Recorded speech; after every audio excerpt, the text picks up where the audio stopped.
Hey, all you Warhammer players, and welcome to the Yup. Today we are jumping into some WTC stuff. Not WTC, but actual team stuff. But today it is me, Jeremy, or All Day 40K on TikTok, and with me as always is Joey Bedingfield, as well as Joey Bedingfield Paints. That's your handle, right? On painting, Instagram? But yeah. There we go. How you been, Joey? I've been pretty good. Just preparing for this event as much as we can. Yeah, really excited. We're like 8 or 9 days away at this point. So I'm super jacked up. It's going to be so much fun. But before we hop into that, let's talk about what we've been building, what we've been painting. And I have finished building Samael's jet bike. Nice. I still need to build Samael, which I'm trying to figure out how the best to do it. It's just going to be a custodian with his stuff shaved off and some pauldrons from a Dark Angel. But it's looking pretty dope. I'll send you a picture here soon. I'm pretty excited about it because Samael seems like a lot of fun, and I have a feeling the Ultramarines are going to get punched in the cooter. So it's potentially. We shall see. But that's the only real hobby I've been working on just because there's just so much to prepare for. I might try to get a display board out that does just enough to like qualify as one for the event, because if there's one thing my team has, it's a lot of pretty good paint. Are they doing, I guess I don't know if they're doing, did they put this event on a hobby track? I believe so. It should be. Okay. Very cool. Bob always does paint for his events. So. Oh, okay. Gotcha. But that's my current hobby stuff. What have you been working on, bud? Yeah, I have just been working on painting the last couple of things that I need to get done for this event. So now that lists have been submitted and locked and unlocked so that everybody can view them, I've been painting Eldar. Just been trying to get the last couple of things for this list painted up. Great. Are you kind of in like that, mix it up, chop it up, get it out, or are you really trying to take your time with some of it? I mean, you've seen my scheme. So for the most part, like just what I do out of airbrush is technically battle ready. Right. But I'm still, hitting some details because I'm just not really comfortable being that person that's like, I've airbrushed 3 colors and we're done. So I love seeing that stuff where they're like, oh, but it's like, teal, purple, and like pink. And they're like, they just airbrush it in like a stripe. You're like, all right. Yeah. Don't get me wrong. Like I've definitely done it before because I essentially had to, because I found out like the night before that they were going to enforce paint score. And I was like, oh no. But for the most part, I really don't like doing it. So, and it's not hard, right? We're talking about putting some silver on some guns and shit. Like it's not a huge deal. Right. So yeah, it's fine. If you got to get it out, you got to get it out. But that's just life. So speaking of just life, speaking of the event that we're getting ready for, really excited. T-10 is what's in the note here. So yeah. Thereabout. I mean, it's the 20, it starts on the 22nd and it's the 11th. So depending on, how you do your day math, then we're roughly 10 days away. We're nearly there.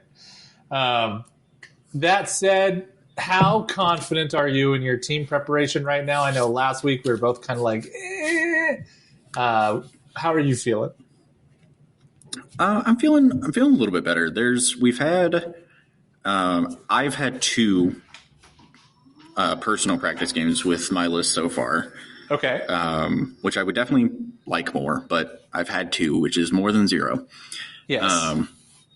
And I mean, pretty much everybody, like everybody on our team is practicing their list, and I think everybody's played probably at least 2 games, and I know that there's like plans for 3 or 4 more games to happen before we get there. So excellent. It's not bad. That's good. We have pretty successful practice in our group, just because we finally got everybody going on TTS, which has been an immense help. Yeah. I got to play my list at the RTT last weekend, I decided to submit that one. It's a lot of fun. Or the other weekend, whenever that was. Sure. And yeah, I feel pretty polished on it. But the only thing I'm curious about is if they decide to let the data slate hit and have us change lists. I hope not. They certainly shouldn't, being that a rules cutoff was very clearly written in the packet. Yeah, but the captains can always make a change, right? You're right. I'm going to vote for not. Well, as you should, because that would be wacky and wild. Oh shit! Oh no! Being that that's not even out yet. Yes. Well, and so we're talking about using a data slate that would be less than a week old. Wouldn't that be exciting? Yeah, I'm okay. Like that kind of thing is perfectly fine at like RTTs. Right. I don't mind, but not this. I mean, this is an official WTC qualifier. Like I'm not jumping. I don't want to do that. That's totally fair. Now, I think we should talk a little bit about what, the teams that are coming, the big fish that are going to be here. And I think that there are two teams to call out as the big fish. For starters, we have the Deep Strike Gang coming in. The Deep Strike Gang is a collective of some of the best players on the West Side. It includes a mercenary by the name of Andrew. Sorry, not Andrew. Oh my God, Jaden Nawasa, who I had a practice game against the other night, and he destroyed me. So that was fun. And then the other one that I want to call out is, of course, Team Charity Hammer. Yeah, because we've got Alex McDougall, number one. Mm-hmm. And who's our other big name on there? There was two huge names on that list. Noah Badome, I believe. Yeah. And it's going to be really exciting. Really, I'm hoping they get paired into each other in round one. It would be pretty funny. It would give us all a chance. But the one that kind of surprised me the most is that we have Team Heroic Knights 1 and 2. We had a hard enough time getting 8 people of our very own. And I think every other team has mercenaries to some degree. We had these guys come in here with 16 players. How does that happen? It's not. Yeah, I mean, it's not terribly uncommon. There are some Warhammer clubs out there that just live for team events. I suppose. I just suppose I never see them. Like at events. Like I can't recall their jersey or anything of the sort.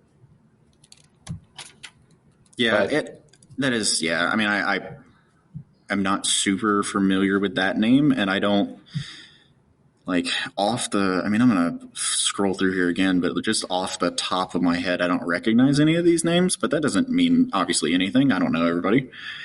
But yeah, I mean, I don't recognize any of them, and their name doesn't strike any bells for me, but that's okay. Yeah, that's fine. What's going to happen is we're going to pair into each other. We're going to have a great time. And that's all that really matters, right? Yeah, pretty much. Hell yeah. Well, other than that, let's see here. I have the other event that I'm getting ready for, which is the USA Charity Cup in Vegas. So that should be pretty fun. Okay. And that'll just be a GT, but I'm sure that's going to be using new data slate and all that. We'll get into those details as we go. Is there anything else any other interesting data you want to talk about in terms of this team tournament? Yeah, I mean, the team tournaments in general is what I'm going to be talking about here pretty much this whole episode, but anything about this specific team event? No, I don't think so. There doesn't seem to be anything like, I don't want to say not anything special because that sounds mean, but that's not what it is. There's not anything like weird or different. This is what is the standard of American team events this year. So excellent. All right. Well, without further ado, let's hop into our core today, which is let's talk about that new team format. Joey, tell us all about it. Absolutely. So myself and a lot of people who are familiar with team tournaments are familiar with the WTC style, or the World Team Championship. And now, because essentially the popularity of team events in America, as that has grown pretty exponentially over the last year, now we have who is the NTL, or the National Tabletop League. And they have a slightly different, but very important change to the way that the pairing matrix or the pairing system works in the team event. So it's very interesting to talk about, and I think there's a lot to be considered, and I think it changes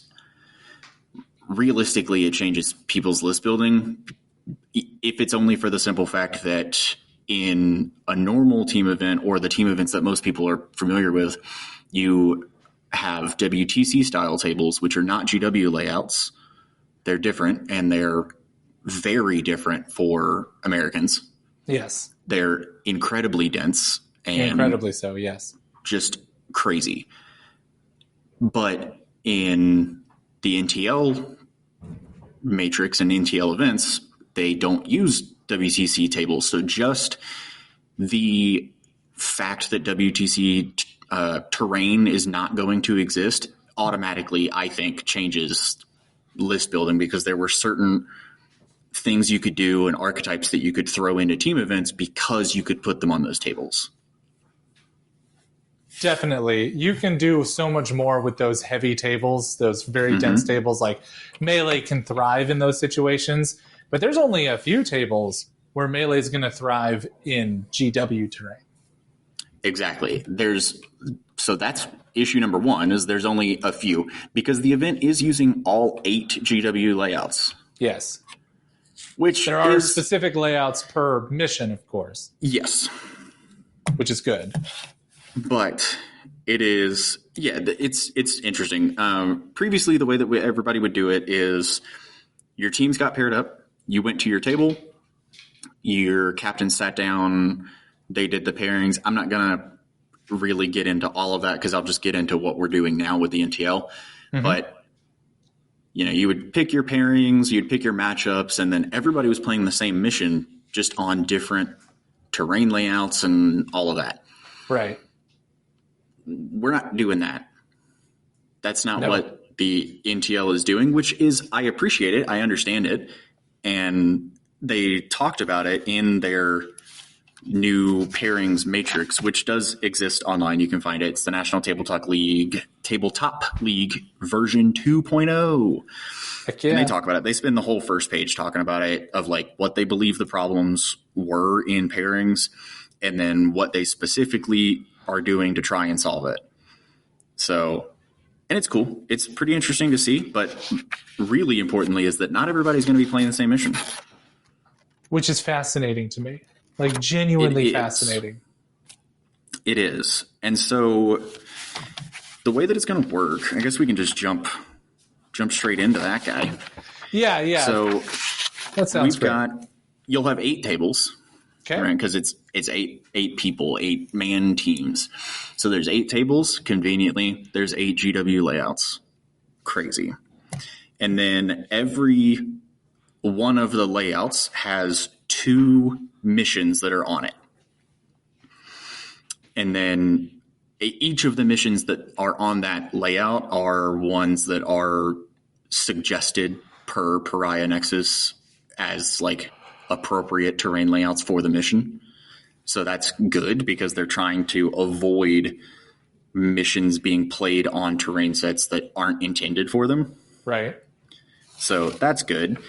What is also, I think, super important is that all of them on the 8 different tables and 8 different layouts and 16 different mission possibilities, all of them are different deployment zones.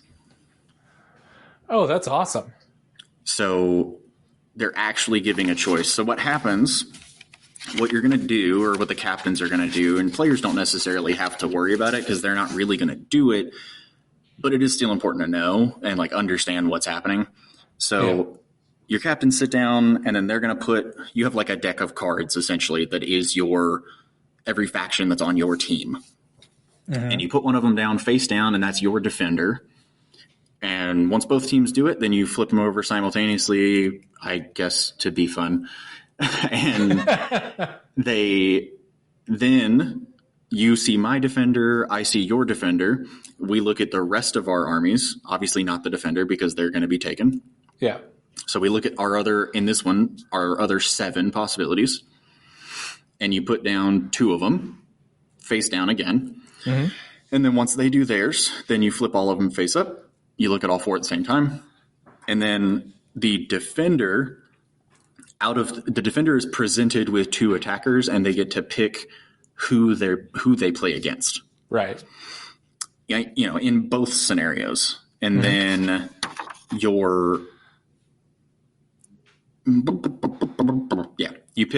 each team picks an attacker for their defender to play against. Yep. Once they've done that, then both of the teams are going to roll a d6, and the winner will get to pick the first layout. The winner of the dice roll. Okay. So, because it's the winner of the dice roll becomes team A, and the winner or the loser of the dice roll is team B. So what happens is essentially the defender, but the defender is going to pick the table, which will have your terrain layout. Okay. Once you get there, to take some of the power away from the defender, the attacker is the one who chooses the mission. Oh, fascinating. So you're going to get to your table, and you're going to go, okay, this is layout 3. And our mission possibilities are J and Q. And you can look at those, and they have it all on cards. So you can physically look instead of just like flipping through the app if you really want to. Yeah. And you can see where, what all your primary missions are and your secondary, special rule or whatever, what the deployment zones look like, because the terrain's not moving. Right. But the deployment zones are different. And for a lot of these, they're different in pretty big and in like super impactful ways. Just for example, the one that I already said is layout 3, mission J and mission Q. So layout 3 is the weird, like fat-assed Z terrain that goes in the middle. Uh-huh. So it's the ruin with a crate on the end of it, but not in an L shape. Okay. So those go in the middle, and the middle, other than that, is completely open. But the deployment zones are hugely different. You have search and destroy, which is corner deployments, where your stuff will be hidden because of the angle that the buildings are in the center. Mm-hmm. And then the other mission is rapid escalation, which is the cut hammer and anvil, where it's 16 inches up and then 8 and 10 inches up or whatever. Right. And in that instance, there's just a completely open firing lane down the middle with the angle of the buildings. Okay. That's interesting. So they kind of give you the heavy versus the more open version of the table. Exactly. And so before, because what was happening in WTC, you do attacker defender. And yes, one of the decisions is like partially controlled because you're giving them 2 attackers. Right. But the defender ultimately was picking their matchup and picking the table and mission that they played on because everybody played the same mission. So the defender basically just got to choose everything, which is kind of bullshit. Kind of a thing. And I mean, it's just a thing. Like if you play those enough, then that's kind of just how the event works. But yeah, it's how the event works, and then you build and prepare for it. Yeah. Yes, but I do understand that what they talk about, and in the very beginning, they talk about just trying to avoid the feels bad and unknowns of like how that's actually going to work for people and take some of the power away and give any amount of power back to the attacker. Yeah. Which is nice and helpful. But then you're just going to keep running. You run down that way. So that's pairing 1 and effectively pairing 2 because you've both done defenders. Yep. And it's the same every time. You're going to defender picks. Oh, no, here we go. Okay, so the very first one, the defender picks the layout, attacker picks the mission, and then in pairing number 2, defender picks the layout, attacker picks the mission. They're just staggering it so that you're never going to pick the matchup and the mission. Great. So, and then once they've decided that, then we've each got 2 of our armies out of the way, so we have 6 armies left, and 2 of the layouts have been taken, so we're down. So then we just start over and we place our defenders again, and then you place your attackers again, and you continue that way as you have. The difference being that you don't have to roll a dice anymore. You've already just determined who is Team A and Team B. Oh, and then it just goes back and forth from there. And it just goes back and forth, exactly. And they've changed it, which is nice because especially for new or for players who are new to the team format, it's really confusing the terminology that gets thrown around because in WTC, it's just attacker defender. Right. And they're like, okay, well, here's attacker defender and our team is attacker and your team is defender. And then also I'm going to put down my defender and you put down 2 attackers. And there's just you're saying the same thing, but it means different things. Yeah. And it gets really confusing for people. And so they've just said Team A, Team B. Perfect. And you're going Team A, layout 1. Team 2 or Team B, layout 2. Team A, layout 3, yada, yada, yada, right? So, yeah. And it's just back and forth. I say it's back and forth. It's kind of back and forth. It's like a 1-2, the way they do it. So the first pairing is Team A picks the table, and then Team B picks number 2, and then Team B picks number 3, and Team A picks number 4. And then let me see what they did for 5, see if they changed that. Because this weird thing happens where you end up, there we go. Yeah, so Team A, the winner of the dice roll, does get a slight advantage, as you should. So if you're looking at the pairing matrix, the play mat essentially that they give us, right? It's that first one is Team A, and then it's B, and then then B. So it's A, B, B, A, and then that's the first half. So then you go to the back half, which is where things kind of get weird, and this is where A gets some of their power back. Okay. So you put your defender down. So you've got 4 people left. You put your defender down. Yep. And then you look at them. You put 2 attackers down. Well, then obviously you only have 1 card left. Right. So that last card goes to pairing number 8 or the scrum. And then what's the scrum? All of those get revealed at the same time. So you look at the attackers and you look at the scrum, and they are just stuck with each other. There were no choices to be made. But it's it is still interesting because you're essentially making your captain is making 3 choices at the same time. Because the scrum happens kind of accidentally. I mean, you can make your guesses, right? But you've got 25% of whatever is going to happen, or 33, I guess, because you know who their defender is. So you have a 33% chance of being right on who you think they're sending to the scrum.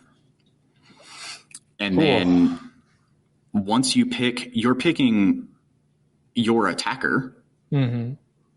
And you go, well, I put down whatever, you put down, we'll say it's you, and so you for Space Marines and Kirk for Tyranids Right. were your last 2 attackers that you put down on my defender.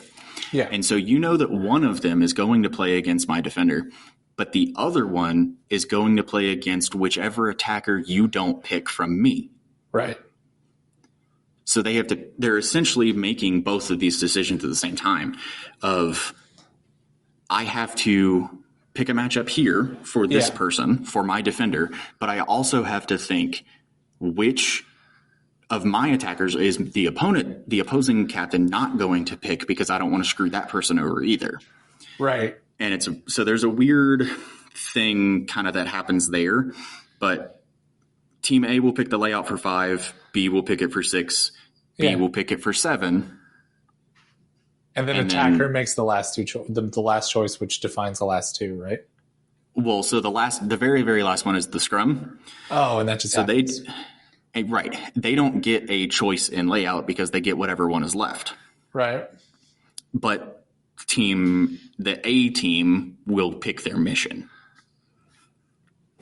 Okay. So it is a lot. It's a lot to keep up with. It's a lot to think about. It's a lot to plan for. Luckily, I suppose, for most players, it's not something that you have to worry about. If you're a team that like none of you have ever done a team event before and you're all kind of just guessing, then you should probably all take the time to sit down and understand the pairing process. Yep. But in any instance of experience, then your players don't have to worry about it. It's the captain's job. The captain is the one making the decisions. They will and should like converse with their teammates when they're looking at like, okay, this was our defender. They gave us these 2 attackers. Hey man, how do you feel? How comfortable are you?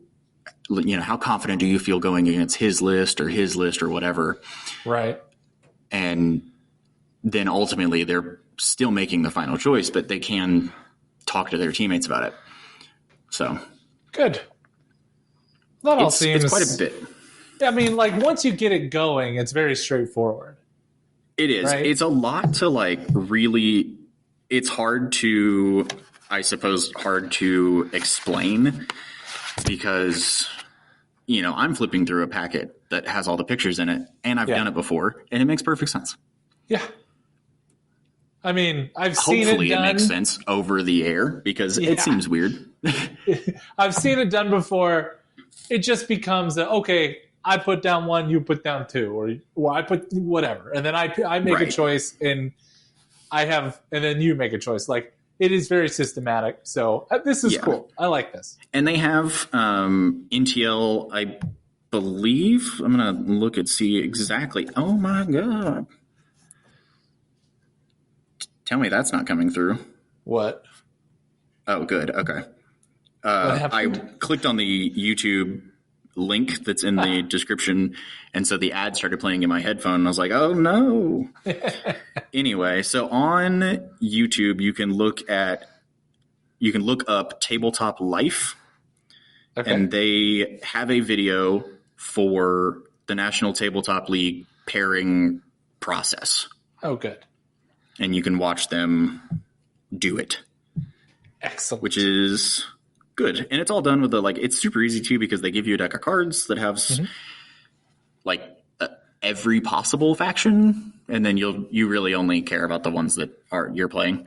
Right, of course. And then it's a playmat that has marked sections that you put everything on. So it's all pretty, it honestly, once you get started, it's pretty easy. And it kind of starts to flow. Yeah, yeah. Kind of starts to flow. It's just this odd and kind of fun little, I guess, a game of Magic or whatever before you start.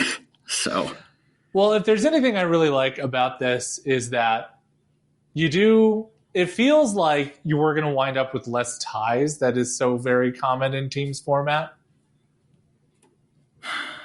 With the terrain being as open as it is. I don't know. I mean, that's what it seems like. If you introduce more volatility and unknowns to a matchup in those possibilities, then we are still using the 20-0 WTC scoring style. So certainly, So tying is just easier than it is in a natural game. Absolutely. Like that drawing will always be a thing, but with more volatility and choice making, because of the way things switch up, because of the fact that you get to play on different missions than the rest of your team, there's just too many opportunities that will create variance, I think. So that's my hope. I think that's fair because you can't just, I mean, that's my team and I played at the Champions Cup or Championship Cup in Texas this past year. And that was, you could prepare for it, right? You knew this is the mission for round one. These are the table possibilities. I never want to be on this table. If I am on this table, this is the plan. And you could, honestly, you could sit down and just look at terrain layouts and solitaire a whole game. Yeah. And that's what they're trying to avoid. Yeah. Which is good because it's just too, I guess you could still do that, but that's so much work. Yeah. It's so much harder to prep. 16 mission possibilities. Yeah. I mean, and just the way, like, somebody might present an attacker like the first defender, and you're like, well, this person generally wants this layout, but we got to go now. So, and that happens. And I've seen, I mean, I'm sure people are capable of it. And if somebody wants to solitaire and memorize their game plan for all 8 terrain layouts and all 16 mission possibilities for the 4 rounds that we're going to play, man, good on them. Good for you. Yeah. Good for them. For you. I'm not, I can't do that. That's too much. I know it's going, I feel like it's going to make it feel a lot more like a normal tournament. Yeah. And that's good and bad. It is still a team event. And there is still that level of slight relaxation that you can get knowing I can lose this game and my team can still win. Absolutely. Now, let's do you still have much more to go into in terms of the format overall, or do you want to jump into defining the difference between your standard player and your coaches? I mean, we can go over that if you want. Yeah. Yeah. Let's talk about that a little bit, because I'll talk about what I've seen and what I think I know, and then you could fix me up here. So you have your captain, who is normally your coach, right? In a team who can't bring extra coaches, of course, or who don't have them. But that person is responsible for going from table to table to table whilst playing their game, and then offering very simple orders like to push or to play carefully or something along the lines. They can't say too much. They can say a little bit, and then you have your players who can do the playing. Am I right in that sense? Yes. So you have what's called, the way that they really distinguish it is you have players and non-playing members. Okay. So you can have non-playing team members, which often coaches end up not playing because it's just easier to do the job. Yep. Or coaches or captains or whatever you want to call them. And they will end up being one of the non-playing members so that they can just continue to move around and keep the game plan kind of alive. Anything that they say to their players has to be out loud, and it has to be where the opponent can hear it. Yes. And they're allowed to write things down and show you things, but they have to show your opponent first. So there's no secret information at all. And they can't give you actual advice on the state of your game. Right. Okay. Is really the best way to put it, right? And you said it. They can tell you to push. They can tell you to be aggressive. They can tell you to play conservative. And you guys, maybe, you've talked before the event, and those things mean different things to you with whatever your code is. But there is no like direct, hey, you need to score this many points or do X, Y, and I don't think you should charge here or whatever. You can't give direct advice as you would in any game. You cannot help the game that is happening. Right. And in a similar fashion, they can't tell you how everyone else's games are going. Okay. That I didn't realize. I thought you could be like, we're losing 2. But all right. Not necessarily. Those boundaries get kind of grayed. I would personally never just flat out say, hey, we're losing 2 of our matchups. Right. I would say again, it's similar to the push conservative thing. It's the things are going as planned, or a couple of things aren't quite going our way, or things are going way better than we thought they would, or whatever, things like that. And those because that information can let your players know of like, hey, things are going way better than we thought they were going to. And that lets you know, okay, I can calm down a little bit. I don't need to stress out if everybody else is doing great. Gotcha. Then I can kind of relax a little bit. But it just depends. And everybody takes that information differently. But now, I don't know about the Idaho team, but we don't have enough staff to have a coach who's by themselves just coaching. Do you? We do not. Okay. So you will be player coaching, I assume? I will be playing coaching. That sounds stressful. It's going to be great. Oh, that's great. Yeah. Awesome. Now, our next, for the people out there understand, but the difference between like the supports, so non-players and players, like Team France has an entire team that supports their team. They have they'll have a booth with like a bunch of delicious food, like fruits and meats that are there to support them. US will bring an entire cadre of coaches along that just help carry things around, pack up armies, move between tables, give players a chance to like decompress between games. Mm-hmm. So it's a really important and cool thing that exists, because there will always be people who are theoretically have a great understanding of everything in the game, but sometimes either can't play very well, or it's just their turn to sit back and be the observant person, right? Yeah. So it's a very fascinating world out there.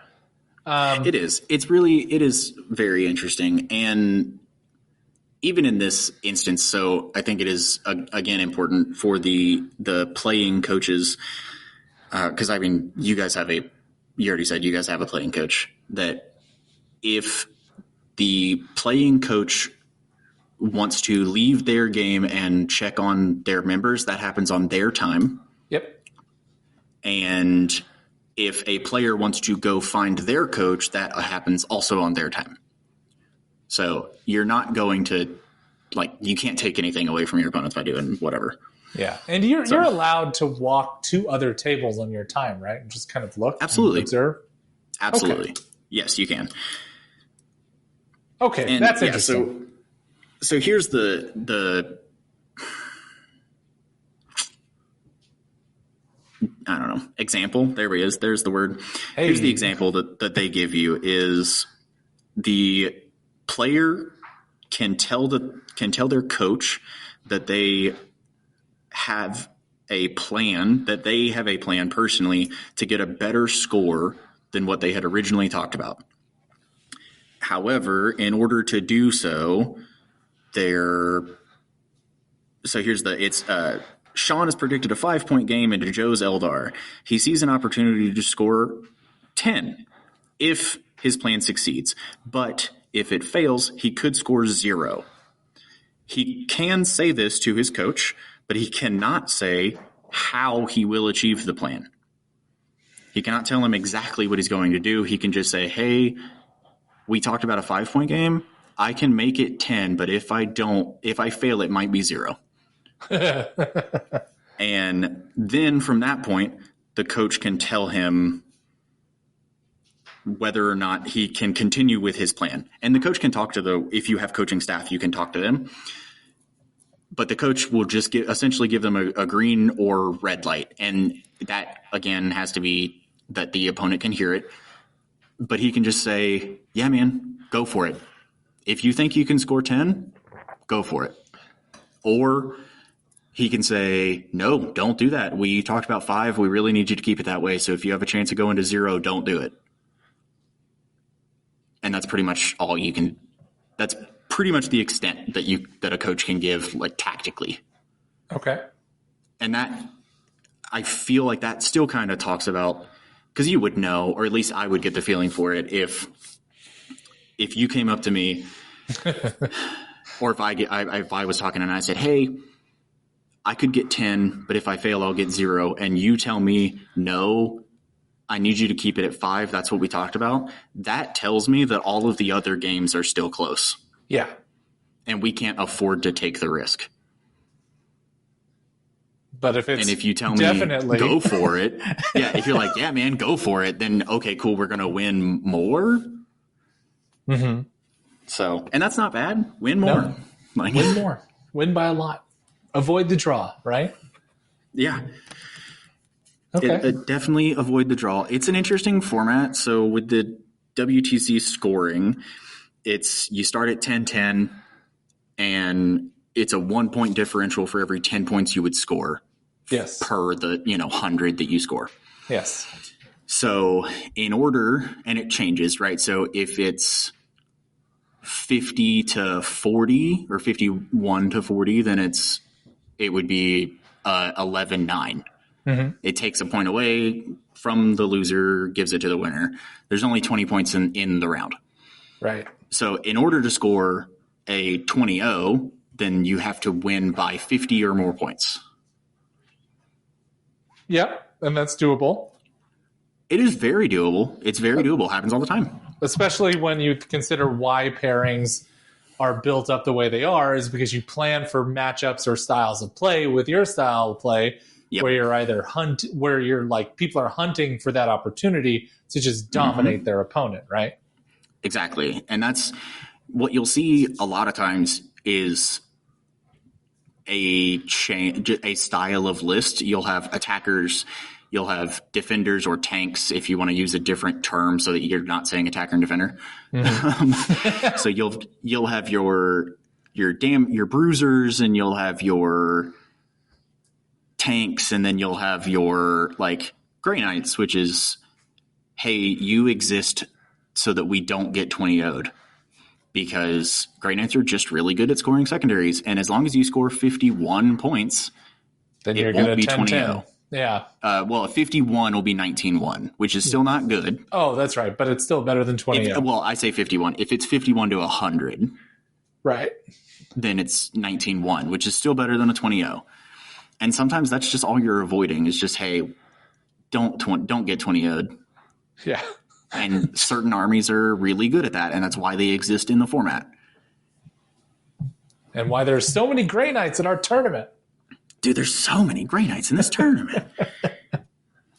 But that's good, and that's good to see. And you will very commonly see a handful of different armies. We talked about it before we started recording. So there's 8 teams at this event, and 6 of them have Death Guard. Yep. Because Death Guard are just that one that they go, hey man, go score 50 primary. Yeah. And as long as you score 1 secondary, we're going to be okay. Yep. Because that's all they have to do, and they're a pain in the ass to deal with. Exactly. And that's all they're going to do. And sometimes they can just be that sacrifice. You look at a list and go, this is crazy aggressive melee, and none of us can answer it. Give it to Death Guard. And between -2 to hit effectively and fight first and all of the random bullshit that you don't see from Death Guard in a normal 1v1 format, because it does have bad matchups. Yep, because you could just play skew and be like, huh. They can kind of, in a really weird way, thrive. Yeah.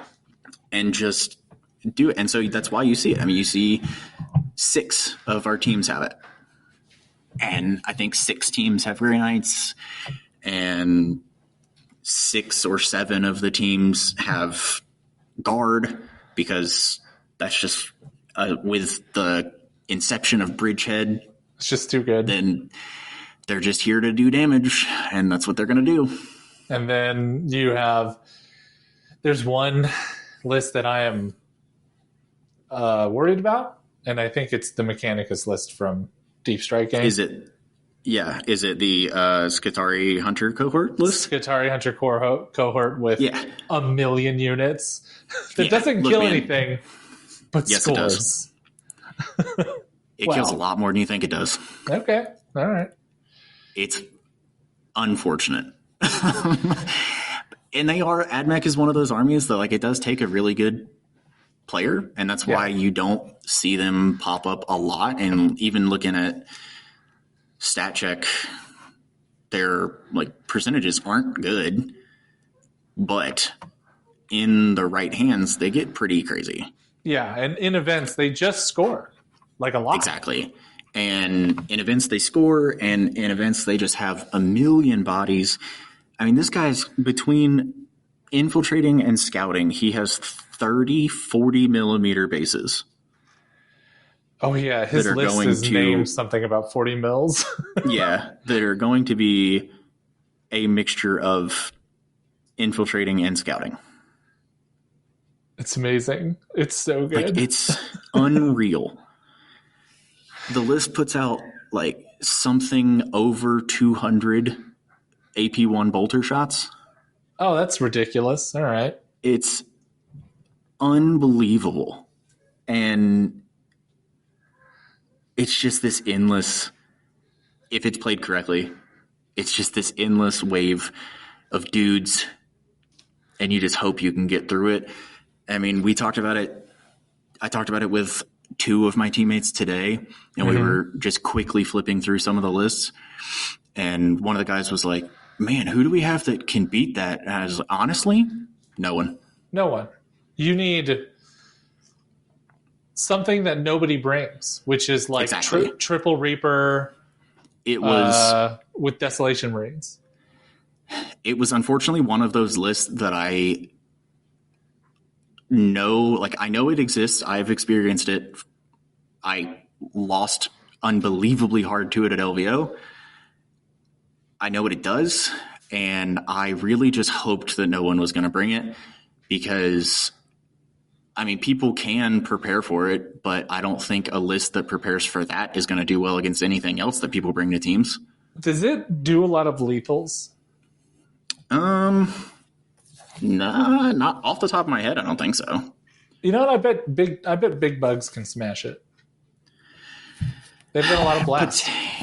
They do. Well, yes. The issue that you run into, and I mean, this is the issue that I ran into, at least at LVO, I killed so much. Like, I killed over 1,000 points, and I was playing Drukhari. Like, I had the output to wipe units. Yeah. But I was playing an army that has to trade up, and that is also an army that trades up, but it trades up better than I do. And so, like, it's cool, but it's still going to take realistically two Exocrines or two Malceptors or whatever, a mixture of both, right? One Exocrine, one Malceptor, to kill one of the 10-man groups. Yeah, but they also are fast enough to get into melee and start smashing in there too. Okay, but Exocrines are horrible at melee. Yeah, and I'm talking about Exocrines. I'm talking about the ones that actually do good in melee. Yes. Yeah, but that's the issue, is that you're going to put all this work into it, and maybe I'm wrong, and I would love to be proven wrong, but you're going to put all this work into it, and at the end of it, you've shot with 2 bugs and charged with another one, and you killed 110 points. It's true. And the rest of the army murders you. Yeah. And it's just not a trade that ever feels worth it. But if they don't have lethals, do they actually trade up with all those AP1 shots into big things? Maybe. I don't know. And that's what I'm going to look, because I feel like maybe they do. Because the only guns I remember that actually are big from Mechanicus are usually on big chassis. Otherwise, it's like a lot of plasma. Which is good. Right, but it's still wounding on 5s. Let's see. We have +1 AP, which is fine. But it's +1 AP for 2 units, which is crazy. A little bit. We have +1 to wound. Okay. Gross. We have 18-inch lone op, which is fun. That was really annoying. We have put units back into reserve. Weird.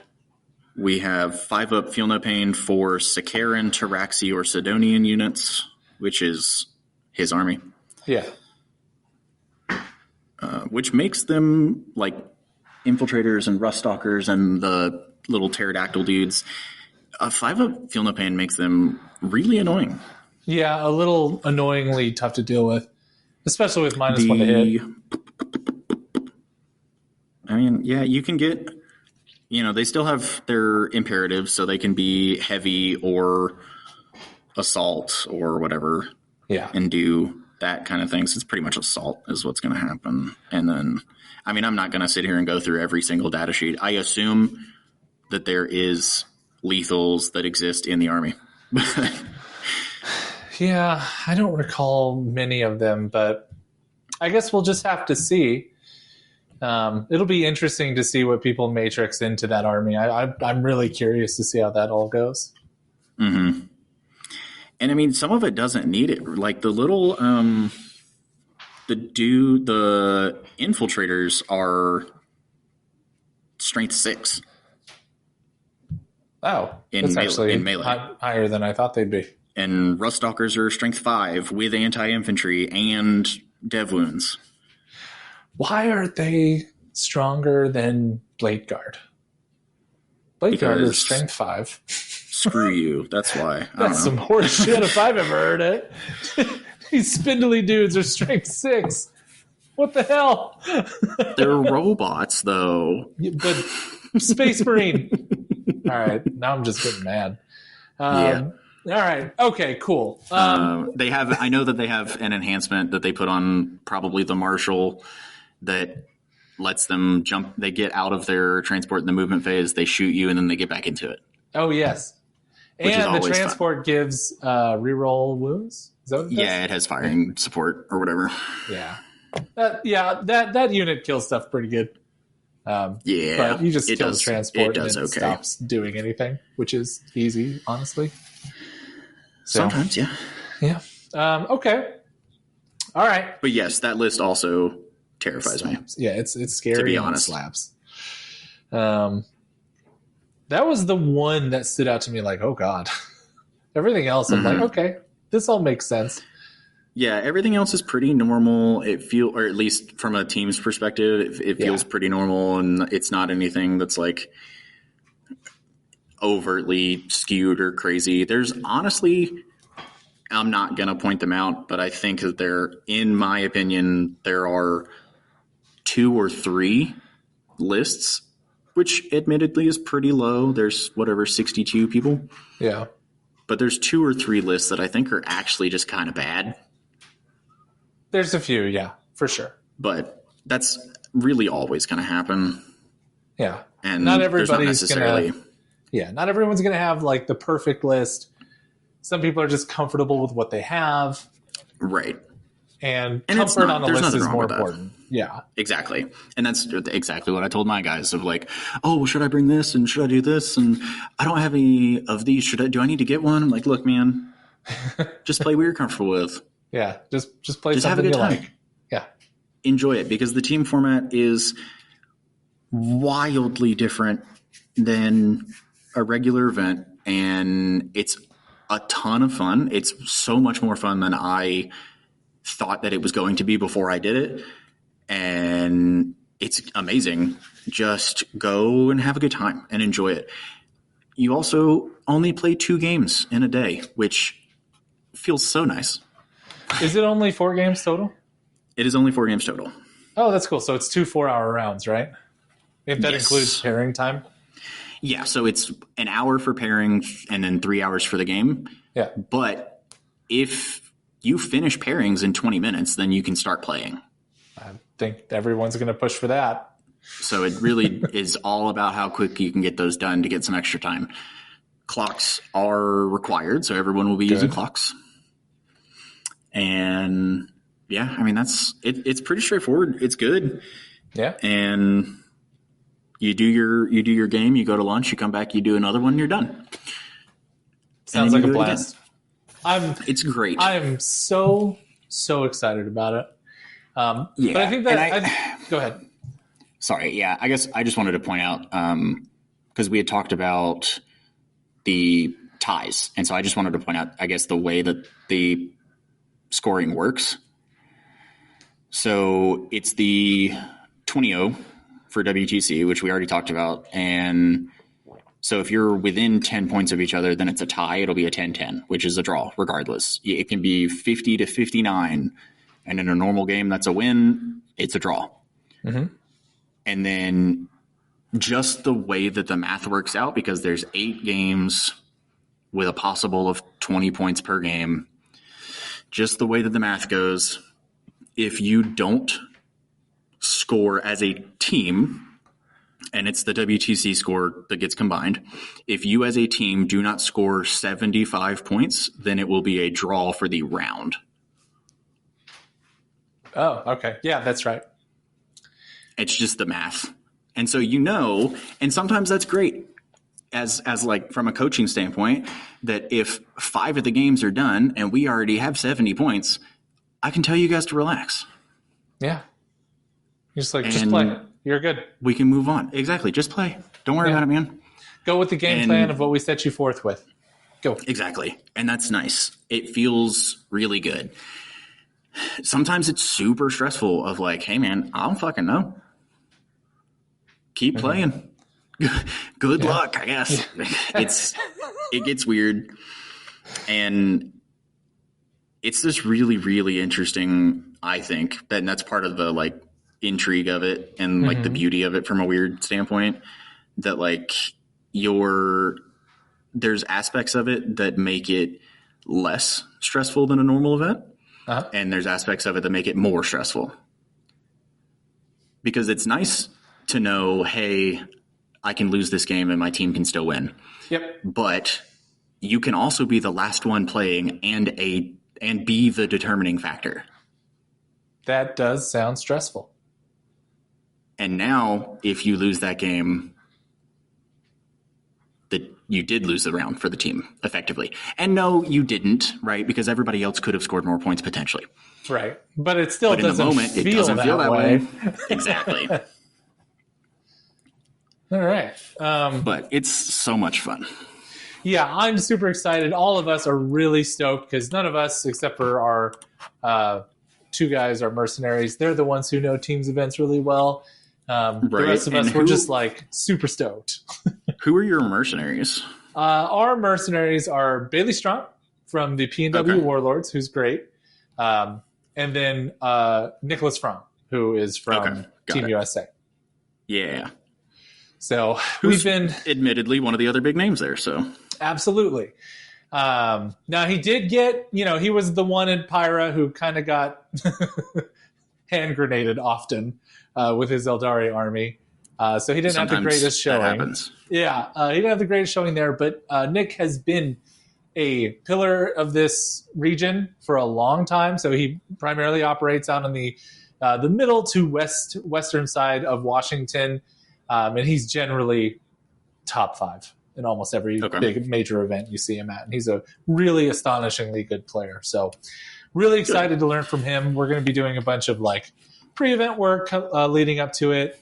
He's just been so busy between all of his stuff that, we haven't quite gotten to it yet. So yeah, I mean, people still have lives. This is still just a game. It's a game with toys. Toys. But it's cool. Exactly. Now, go ahead.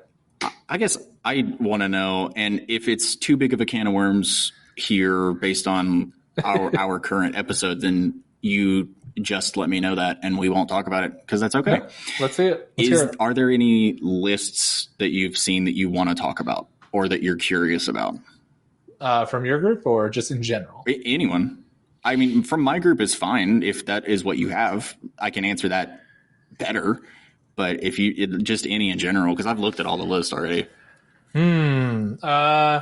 There was nothing off the top of my head that bounced, except, of course, for the Mechanicus list, just because Mechanicus feels so rare. So I was personally surprised that we saw Chaos Knights, but there's really nothing shocking about those lists. You know what? Mm-hmm. We do have T-Suns playing. Let's talk about T-Suns on, I think there's, 2 of them? I know there's one on Battle Ready. And then there's one over on Heroic Knights too. Oh, okay, cool. So I need to look at that list. Yeah, let's go to Heroic Knights too. And then here he is. Where's the list? Here it is. Nicholas. I'm not going to say that last name because I'm going to ruin it. Krakauer. Good job. So we have Armin on foot. We have Magnus. We have Infernal Master with Lord of Forbidden Lore. And we have a Sorcerer on foot. Interesting. So there's no Umbralific Crystal. There's no Arcane Vortex. Nope. Very Feels strange. Weird. We have 5 rubrics, 5 rubrics, 5 rubrics. All with Flamers. Yep. And Soul Reaper Cannon, but whatever. Yep. 10 cultists, 10 cultists, Whoa. 10 cultists, 2 Mutalith Vortex Beasts, and 2 Brigands. Interesting. Okay. So this is a really good castle it up, huh? Kind of. He gets to widen the castle a little bit because of the double Vortex Beast. Yeah. And but the fact that you have the 2 Brigands who can hold points really well, and if you right, you're gonna get fathoed pretty quick if you decide to get too close to him, Yeah, oh, absolutely. And he's got his 3 units of cultists to run around and score points, hopefully. And he has 3 units of Rubric Marines. There's no Rhinos. No, it's not. He's not trying to go anywhere. He's just trying to he's really hold. not. He's definitely not going anywhere fast, except with one unit is going to move fast. Yeah, he can do like a really nice big get out and go push turn with the 2 Brigands and the 2 MVBs, and then just hold his home and continue to accumulate with the Rubric Marines pretty well. So I think this is actually, for a T-Suns list, considering how crippled that army is, this feels like really balanced and strong for what it's trying to do. That's fair. It's definitely, from my perspective, it's really, I'm going to say interesting because it is very different than really any T-Suns list that I have seen perform. And maybe it's not bad. I'm not saying it is. I haven't seen it. But even people that I've seen play Magnus and double Vortex Beast, because that isn't out of the realm of normal, that the rest of the makeup of that list is still very different. Not having the Arcane Vortex Infernal Master, so he's not just going to run up and murder something whenever he chooses. Right. And not having the crystal, so his secondary play is neutered without having the teleport, and it's something that you as an opponent don't have to think about. You don't have to play around it. Right. But that's what those hitting on 2s Melts of 4s are for. Right. Those just go out and just kill a thing, all the time. And they will do that. They will go and they will kill a thing. Now, and Mutalith Vortex Beasts are very good at being the thing that does not die? Get killed. It's true. They have their profile is just full of really weird numbers. Isn't it a 2-up, 4-up, 5-up? They're not a 2-up armor, but they are 4-up invul and a 5-up Feel No Pain, yes. Okay. Now let's contrast that with David Burdett's list, the other T-Suns at the tournament, which when I saw this list, I had no idea what to think. This list is also not normal. No. We have 2,000 Suns lists, and they're both weird as shit. This is a early 9th edition 1,000 Suns list. Yeah. This is a fixed objectives list. I don't know what it does. It's so now I don't know. I'm saying that it existed in a time in the game where they had fixed objectives. Gotcha. Yeah. So to go over the list, we have an Infernal Master, Magnus, 1,000 Sun Sorcerer with Umberlific Crystal, and then the Infernal Another Master one. Also had Vortex. Yep, and then another sorcerer. Terminator, Both of them are Terminators. Yep. We have 5 rubrics, an MVB, Mm-hmm. 2 10-man Scarab Occult Terminator bricks, and 2 sets of 1,000 Suns Cultists. It's a very concentrated list. Yes. And honestly, I love this person. I've never met him. And if you ever hear this, David, I love you. Because his list name is amazing. His list name is 6 units. That's it. 6 units, all of 1985 points. Now, because that's what he's got. He's got 6 units. Yeah, it's such a gentle reminder of what's to come. What gives me the heebie-jeebies is early 10th edition going against T-Suns and just watching 10 mans of Terminators delete everything they pointed their bolters at. Sure. And they didn't really... The nerfs that they've received, that their damage output hasn't necessarily changed. They're just really expensive.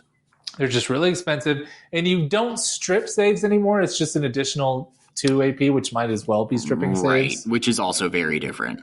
Yeah. That was the big thing. So it is. I guess that changes what I said a minute ago, that yes, their damage output has changed, but their amount of shots and damage and things, that's still the same. They still can really dish it really well, especially with one of those 10 mans having the crystal. Yeah. If you leave an opening, they're going to be there. Okay. It'll be interesting. I'm curious to see how they do, because, I mean, look, I don't like Thousand Suns very much because they've been wrecking me since I started playing this game. We have a very concentrated pack of very good T-Suns players who are just not playing T-Suns right now in this area. So I have many emotional damage from Have you considered just doing better? You know what? I kept that in mind, but I failed a lot. Okay. I finally started getting wins into them, and then they got bad. And I was like, oh, okay. Yeah. And that's kind of the thing, right? For a little bit, they were, them and Eldar, though, they were the armies that broke the rules. And if in any kind of game, video or otherwise, if you have a thing that does not follow the rules, it's good. Yep. It's real good.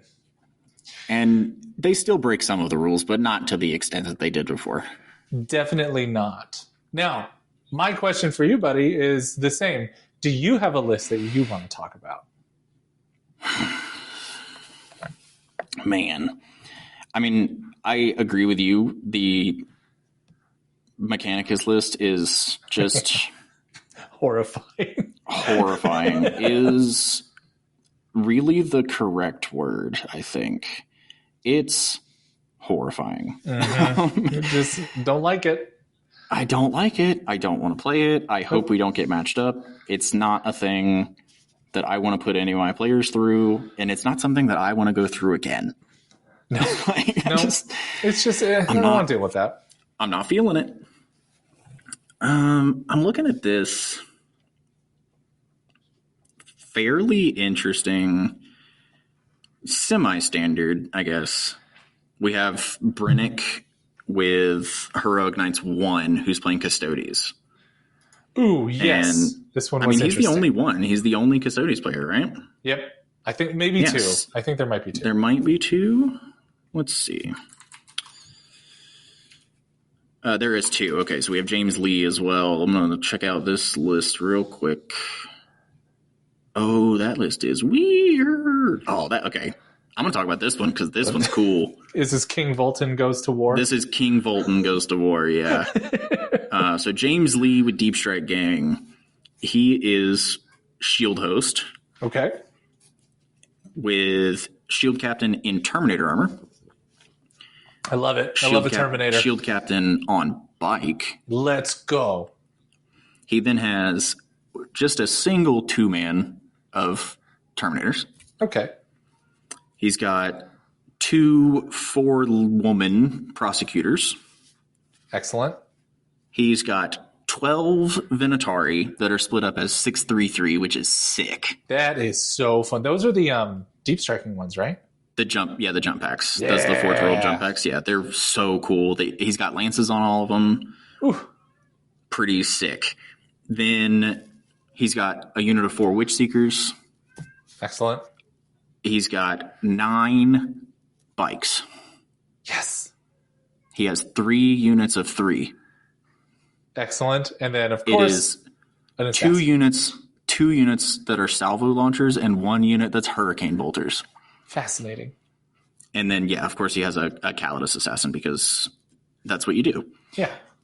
But it's so cool. I've theory crafted it already. That the Praetors got some fairly significant buffs, and we haven't really seen an exuberant amount of results from them. And I think that they have a lot. I mean, they have way more play than they did before, but I think they have a lot more play than people are giving them credit for. And I'm really excited to see somebody actually put 9 of them on the table. Look, I'm ready for the mounted meta. I just want to see nothing but bikes for a while, just because I've never seen it. I'm going to start that. Fair. That's fair. Next data slate. Here comes the mounted meta. Yeah, come on, data slate.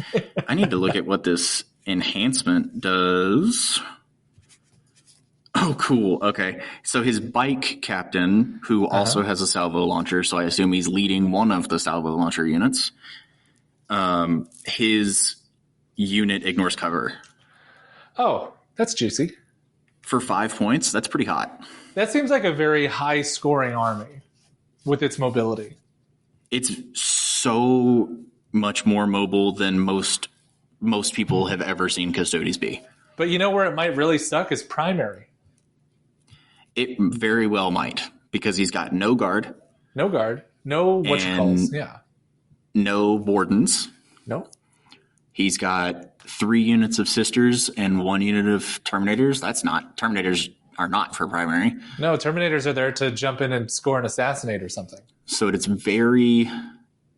I think that list is, I don't know. I'm going to say wacky, but I don't think at all in a bad way. I think that list is super interesting, and I would love to see it play or play it myself. I think that list is super cool.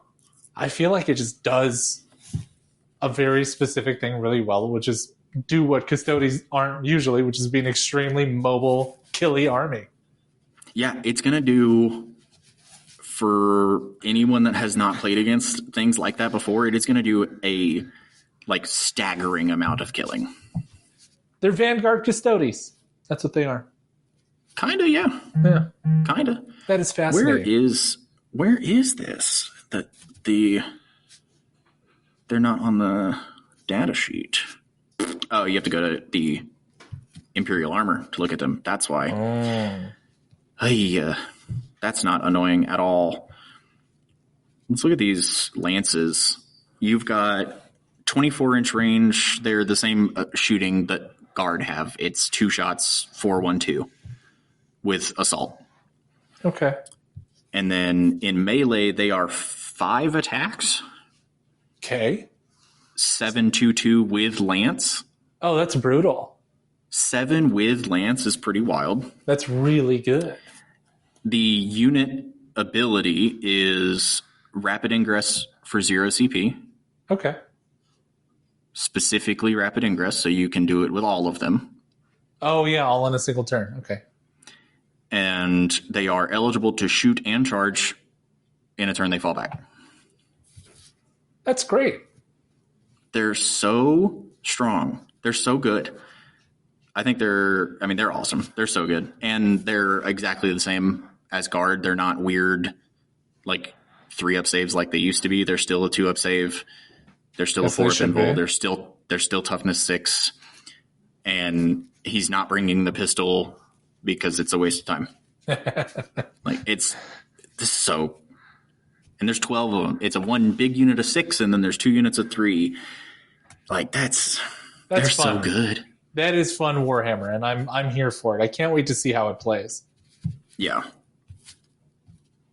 Yeah, and they move 10. They move 10, which is, that's admittedly a little slow. Yeah. It's slow for my knife-eared playing self, but for custodians, it's crazy. They don't even move as fast as like normal bikes that are on wheels. Well, they're not bikes; they're jump packs. Oh, that's true. Oh, that's right. Never mind. Okay, man, it's cool. I'm into it. Yep, that one's gonna be fun. Of all the Space Marines that are here, we have I think 2 Death Watch players. We've got we have 3 different. 2? I think there's 2. I think there's only 1 Death Watch. I know Deep Strike Gang brought one. Oh, there only might be 1. Yeah. Yeah, there's only 1 Death Watch player. Okay. But we have like 3 Ultramarines and then 1 Bloodless Angel, I believe. Yeah. But the fact that not every team has a Space Marine player is pretty cool, right? Or do we all have one? Nope. Well, because we also have Black Templars. Don't forget my guy. Oh, that's right. Can't forget the Black Templars. Yeah, I think everybody has a form of Marine. Hang on. Heroic Knights 2 does not have a standard Space Marine. They have Grey Knights, they have Death Guard, but nothing. And CSM. Yeah. Okay. And I will say, I'm not at all surprised by seeing CSM. Oh, no, they're so good. Exist, and they're good normally, and they're good in teams. Yeah. What I am surprised by is that almost all of them are Creations of Bile. That doesn't surprise me in the least. I think Creations of Bile is a phenomenal detachment, especially when Vanilla already solved it for everybody. I am not arguing that point at all. I do agree that Creations of Bile detachment is very, very strong. Mm-hmm. I just find it kind of interesting that there's not more Renegade Raiders, because that's kind of just the CSM default. Yeah. Yeah. And I have just seen Renegade fall off more and more. People started going with the Oath of Moment variant for the list, the same list they were running Renegade on. Mm-hmm. So I'm not personally surprised, but that's just because of my experience with my local CSM player. So, and that's fair. Yeah, and I'm just really, really used to seeing Renegade Raiders, and I'm not against seeing others. I think that most of the CSM detachments are good. Mm-hmm. We just haven't seen them. Right. And I think Creations of Bile is amazing. We just haven't seen it. True. It's going to be fun to watch. I know my guy who's playing Bile is absolutely excited. He painted up, all of the what are the melee unit? The Possessed. The Possessed, yeah. He painted. He used old Terminators and just made Possessed out of them. Not old Terminators. Oh, cool. Okay. 30K Terminators, and turned them into Possessed, and they look great. So I'm excited to see those on the table. Where? I will. What is this? There it is. Okay. That's cool. So there's 3. This is the last thing I'm going to bring up because we're pushing it, but we're running long tonight. That's okay. There's 3 demon players. Okay. That's not super weird. That's about average, I would say. That's almost half of the field, for at least from a team perspective. Yep. None of them are Legion of Excess. Not a single excess. I was like, wait a minute. When I was seeing these lists, I was like, this is crazy. Which is just a huge sigh of relief for me. Yeah. Yeah, that army, I don't want to We've got 2 monster mashes.